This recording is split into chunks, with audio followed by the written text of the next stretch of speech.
It's David. Question from a reader today on what role does neurochemistry, brain chemistry, amygdala, all these fancy parts of the brain, what do they have? What effect do they have? What role do they play in beating shyness, social anxiety, having the confidence you want, the life you want, especially as a guy? We're going to talk about today on social expression.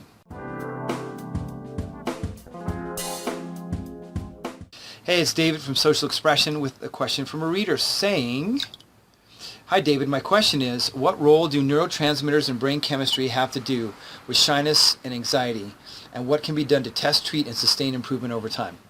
Background, I will keep it brief. I'm an ADD type, and I have ADD type behavior that is genetic in my family, and it manifests as social anxiety with men and anxiousness with women. I also believe that I have an overactive amygdala based on reading research. I am practicing meditation, and it seems to be helping, but need some coaching on what else to do. Thank you, Andy. Good question, Andy. So again, first of all, I have to make the disclaimer. I'm not a research scientist. I'm not a doctor. I'm not any of these guys, but I'm a guy that overcame my shyness and social anxiety from dominating my life, from running it. I still feel it sometimes, but it's not a big deal. It doesn't really matter. And I'm confident, and I can meet people, and I can do all these things. So that's where I'm coming from, okay? So the first thing is, so I can't answer your test treat. I mean, I don't do that. I help people do it through psychological processes, through changing their thinking, through changing their behaviors, their actions, right, and going for what they want in their life. I use a coaching and mentoring approach. So one thing I'm going to tell you right now is how powerful our minds are so powerful that there's a ton of story in here, by the way. Okay? Our minds are so powerful, and also our brains can rewire, so that they know about neuroplasticity and things like that. Have you ever heard of somebody that goes, and they're a hypochondriac? And what they do is they read about everything online, all these things that they have, and they think that they have them, and they actually make themselves sick. So when you constantly are focusing on what you think is wrong and broken, that's what you're going to get back in terms of your psychological experience. And I can't claim to know. You see you've got ADD genetic behavior, okay. But I also have friends that say that, and they keep talking about how that's a limit, and you can make that a limit. You can make that a limit. I'm not going to address the genetic part because I don't know about that. But there's also things called epigenetics, which say, hey, not all genes get activated. Do you want to try and test and use the power of your mind to overcome this stuff, or do you want to keep trying to use more externalized ways to do it only?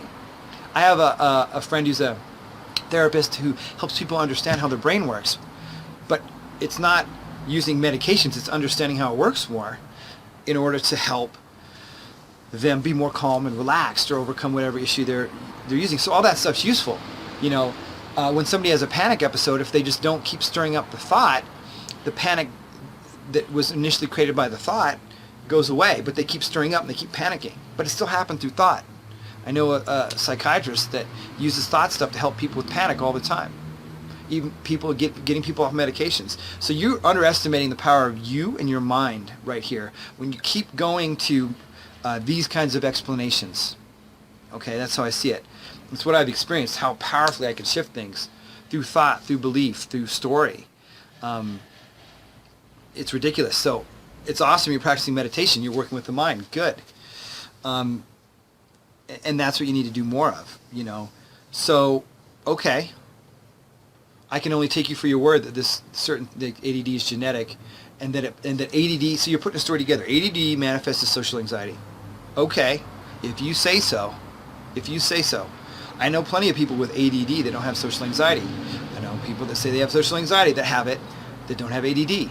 How you're connecting the dots is also affecting how you experience it. You have to see that. You must see this.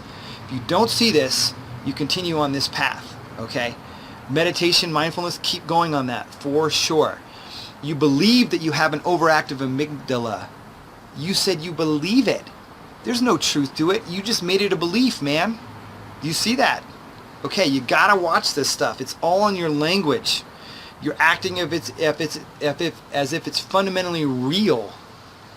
And you just said, I also believe, based on reading and research. So you sit there, you read it, and you go, I have an overactive amygdala. Now I've got this other problem. Now I've got this other problem. Now I've got this other problem. And all of a sudden, you're layers of problems And you're this amazing, brilliant human being underneath these layers of quote-unquote problems.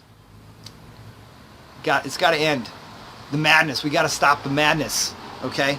And I get it. This stuff can be convincing.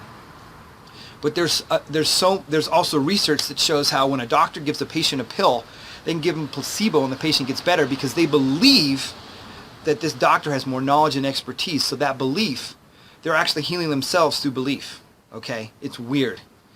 And that exists. And again, I'm not giving medical advice, but I'm saying you got to look this way too. If you want to keep looking this way, do it, and it helps you. The bottom line is, what helps you? Are you making progress by researching all this stuff? Are you moving forward? If you are, great. If you're not, listen to what I'm saying. Look at this other angle and perspective and start working on that, okay? Great question, Andy. Heartfelt. I know you're doing the best you can to get over this, and some direct feedback from me. So, as always, leave comments, questions, feedback below. Would love to hear from you guys. Love to interact and try to help you there as well. Also, make sure to spread the love to people you know if they're struggling with this too, with these videos and all that. Share them out in ways that feel appropriate to you. And until next time, I'm complete.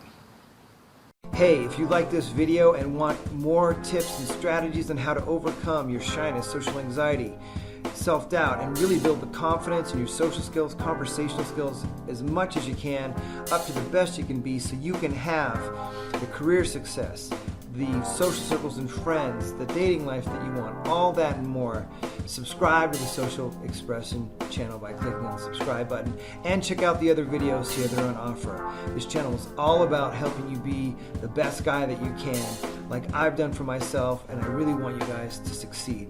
So keep watching.